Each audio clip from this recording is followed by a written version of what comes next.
श्रीमद् भगवद गीता महाभारत का एक महत्वपूर्ण भाग है जो भगवान श्री कृष्ण द्वारा अर्जुन को दिए गए उपदेशों का संग्रह है। यह पाठ केवल एक धार्मिक ग्रंथ नहीं बल्कि मानव जीवन को समझने और जीने की कला का एक अमूल्य चरित्र प्रस्तुत करता है। गीता के 18 अध्यायों में जीवन, कर्म, धर्म और आत्मा के ज्ञान की गूढ़ता छिपी हुई है। पहले अध्याय अर्जुन विषाद योग में अर्जुन का युद्ध के प्रति मोह और दुविधा को दर्शाया गया है। वह अपने परिजनों की हत्या के विचार से भ्रमित हो जाता है। इस स्थिति में श्री कृष्ण उसे आत्मा का ज्ञान देते हैं। दूसरे अध्याय सांख्य योग में वे बताते हैं कि आत्मा अमर और अविनाशी है जबकि केवल शरीर का नाश होता है।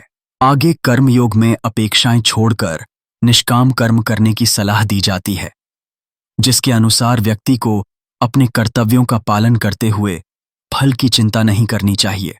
ज्ञान और त्याग का संतुलन ज्ञान कर्म संन्यास योग में प्रदर्शित होता है जहां सच्चा ज्ञानी अपने बंधनों से मुक्त हो जाता है।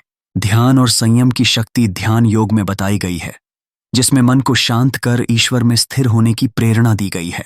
भक्ति, विश्वास और श्रद्धा के साथ ईश्वर की भक्ति भक्ति योग में समाहित है जो भक्त को परम प्रिय बनाता है।